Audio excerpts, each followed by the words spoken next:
طاء محمد میں محکمہ کیسکو کی جانب سے بجلی کی طویل لوڈ شیڈنگ نے روزے داروں سمیت کاروباری افراد کی مشکل میں اضافہ کر دیا ہے۔ شہر و افطار اور تراویح کے اوقات میں بھی بجلی بند ہے۔ شہری علاقوں میں 12 سے 16 اور دیہی علاقوں میں 21 گھنٹے کی لوڈ شیڈنگ کی جا رہی ہے۔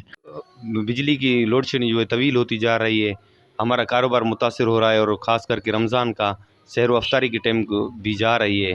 اس وجہ سے ہم درخواست کر رہے ہیں کہ یہ بجلی کی لوڈ شیڈنگ جو ہے نا کم کی جائے، تاکہ ہمارا کاروبار جو ہے صحیح معنوں میں چل سکے۔ ایک تو میں یہ بات واضح بتاتا چلوں کہ خانپور فیڈر جو ہمارا کالونی میں جو آ رہا ہے، جو خانپور فیڈر وہ ایک شہر میں ہے، آیا کہ دیہات میں نہیں ہے؟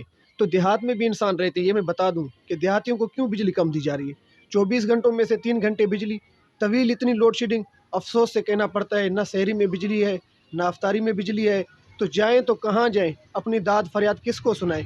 کہ ہمارا کاروبار ہے بھی یہ رمضان کا، الحمدللہ سمجھو کہ اسی میں ہمارا کچھ گھر کا ویسے بھی چولہا جلتا ہے، ٹھیک ہے۔ بجلی کے حوالے سے ہم بہت تنگ ہیں۔ شہریوں کا کہنا ہے کہ وہ روزانہ 12 سے 21 گھنٹوں کی لوڈ شیڈنگ سے تنگ آ چکے ہیں۔ شہریوں نے وزیر اعلیٰ اور نو منتخب نمائندوں سے مطالبہ کیا ہے کہ بجلی کی طویل لوڈ شیڈنگ کا خاتمہ کیا جائے تاکہ معاملات زندگی سمیت کاروباری سرگرمیاں بھی بحال ہو سکیں۔ ہمارا ٹیم کے ساتھ محمد اسماعیل پلال، وش نیوز، استا محمد۔